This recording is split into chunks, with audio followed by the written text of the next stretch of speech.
Doctor అమరజీవి doctor B Vijayalakshmi గారి జీవిత చరిత్ర 5వ భాగం 1/5/26 సాధన కుటీర్. రాసింది ఆమె భర్త వెంకట్రావు. హాస్పిటల్ సిల్వర్ జూబ్లీ సందేశానికై నేను ప్రభాకర్జీ కలిసి వినోబాజీ దగ్గరికి పౌనార్ వెళ్ళి ఆయన సందేశం ఇచ్చి ఆశీర్వది. తర్వాత ఆయన భీమవరంలో 5 ఏళ్ళు, మద్రాసులో 25 సంవత్సరాలు సేవ చేశావు. ఇక వానప్రస్థుడవై గ్రామస్తులకు సేవ చెయ్యమ. వానప్రస్థం అంటే ఏమిటని ఆయన వెంటనే దారేశన, పుత్రేశన, ధనేశన వదులుకోవ.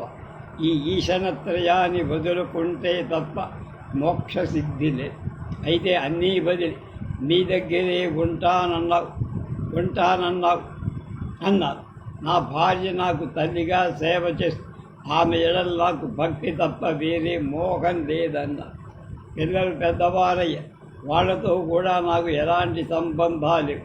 వాళ్ళ కాళ్ళ మీద వాళ్ళు నిలబడ్డారు. ఇంకా ఏ డబ్బు నా దగ్గర లేదని అబద్ధం వాళ్ళకు, నిజం చెప్పు అన్నారు. నిజంగానే నా దగ్గర డబ్బు లేదు. అయితే ఇంత పెద్ద హాస్పిటల్ పెట్టానని దాని మీద మోహం లేదా అన్నారు. ఉంది అన్న. అది కూడా వదల, లేకపోతే నీ తర్వాత అది నాశనమై పోతుంది. ఉదాహరణ, కృష్ణరాజు గారు, అవధూత గారు, చౌదరి గారుల తదనంతరం ఆ చికిత్సాలయాలు మూతపడ్డాయి. కనుక వానప్రస్థుడవై బతికి ఉండగాని బయట ఉండి నువ్వు సరిపోయిన తర్వాత సంస్థ ఎలా నడుస్తుందో చూడగా సరే అన్న. మీ దగ్గరే ఉండిపోయి ఆశ్రమంలో సేవ చేస్తాను. వద్దు బాబు, నువ్వు ఇక్కడికి వస్తే ఆశ్రమాన్ని ఒక చికిత్సాలయంగా మారుస్తావు. ప్రభాకర్జీ వైపు తిరిగి ప్రభాకర్ వెంకట్రావుకు భూదాన భూముల్లో ఎక్కడైనా 4 ఎకరాలు ఇమ్మనమని చెప్పారు. 76లో ప్రభాకర్జీ భూదాన బోర్డులో పాసు చేయించి ప్రస్తుతం ఉన్న భూమి 4.5 ఎకరాలు నాకిచ్చి ఒక మిత్రుడు ఫెన్సింగ్ వేయించి ఇచ్చారు. శ్రీ రమణలాల్ గారు పటేల్ గారి చేత ఒక బోర్వెల్ వేయించి ఒక మిత్రుడు పంపు సెట్ ఇచ్చారు. ఎలక్ట్రిసిటీ బోర్డు చైర్మన్ తాతారావు గారు ప్రేమతో కరెంట్ ఇప్పించారు.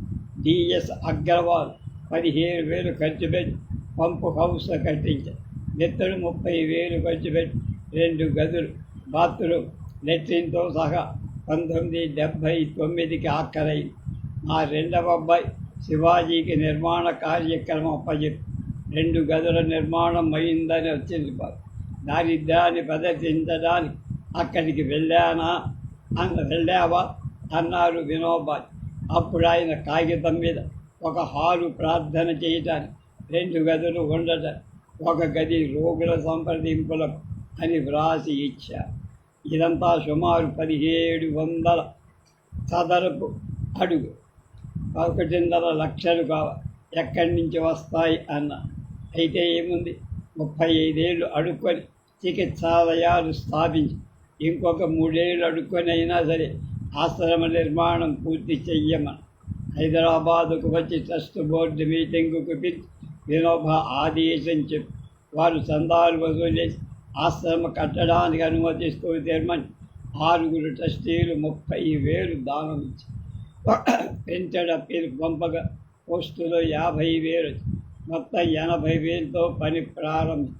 మాపరాళ్ళు కొంతమంది, కలప కొంతమంది, శానిటరీ సామాన్ ఈ రమణలాల్ గారు పంపించి 1 సంవత్సరంలో 2 గ్రౌండ్ ఫ్లోర్ పని పూర్తి. మొత్తం 1.5 వరకు ఖర్చు.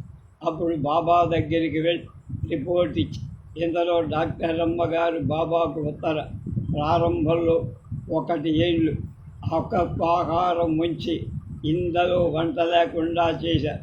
వానప్రస్థ ఆశ్రమంలో కూడా వంట ఇంటి ఏర్పాట్లే లేవు. అంచేత నేను అక్కడికి వెళ్ళను. ఆ ఉత్తరం చూసి ఆయన కోప్పడ్డా.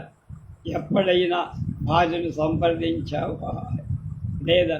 అయితే మీ సలహాలు పాటించాలా లేక ఆమె సలహాలు పాటించాలా? 2 సలహాలు పాటించాలి.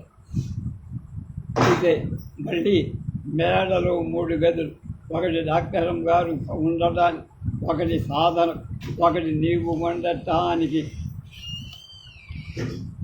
పైగా వంటిలు ఆప్తులు వస్తే కూర్చోవడానికి మొత్తం 1700 స్క్వేర్ ఫీట్. మళ్ళీ 1.5 లక్షల ఖర్చుతో కట్టామని సరైన మళ్ళీ అప్పీలు పంపితే 6 నెలల్లో ₹1,50,000 పోస్ట్. 1980 చివరి ఆశ్రమ నిర్మాణం పూర్తి. డాక్టర్ అమ్మగారి కోరిక ప్రకారం తోటలో 40 కొబ్బరి మొక్క, 10 మామిడి, 10 నిమ్మ, 10 జామ మొక్కలు, సపోటా, దానిమ్మ, పనస నాటారు. ఆమె ఆదేశానుసారం కుంకుడి మొక్క, చింత మొక్క, కరివేపాకు కూడా. సాధన కుటీరం పేరులో మా తాతగారు మా పెళ్లి చేసిన పెద్ద ఒక్క గ్రామంలో హరిజన్ శక్తి బలిజన్ ఉండే చోట ఒక ఆశ్రమం నిర్మించి ఆధ్యాత్మిక జీవితం గడుపుతూ 80 సంవత్సరాలు వారు ప్రజల దైవభక్తి ప్రార్థనలు నేర్పుతూ వాళ్ళకి సేవ వారి అడుగుదాడల్లో నడవాలని ఈ ఆశ్రమానికి సాధన కుటీరం అని పేరు. 1981 గృహప్రవేశం జరిగి రోజు వస్తూ చుట్టుప్రక్కలలో 2 లంబాడీ గ్రామాలు, ఒక హరిజన గ్రామానికి సేవ చేస్తూ 1982 ట్రస్టులో అభిప్రాయ భేదాలు డిసెంబర్ 82లో కొత్త బోర్డు ఏర్పడి అప్పుడు నేను రాజీనామా చేసి ఆశ్రమానికి మకాం మార్చా. బాబా ఆదేశానుసారం 10 రోజులు దేశంలో తిరిగి వెనుకటికి చార్యాలు స్థాపి 20 రోజులు ఆశ్రమం గ్రామస్తులకు సేవ చేస్తూ సాధన చేయచ్చు.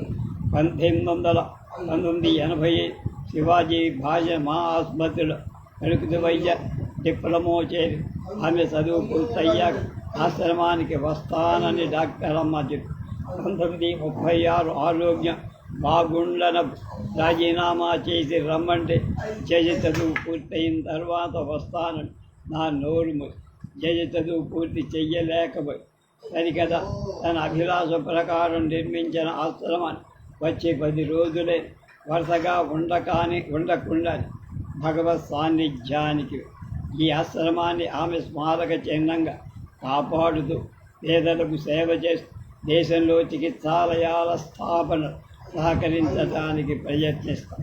భగవంతుడు ఆమె స్మారక చిహ్నమై ఈ ఆశ్రమాన్ని సురక్షితంగా సేవ చెయ్యగలిగే శక్తి నాకు, నా సంతానాన్ని ప్రసాదించవలసిందిగా కోరుతున్నాను. రేపు కేవి విజయలక్ష్మి గారి 12వ రోజు ప్రార్థనా సభ.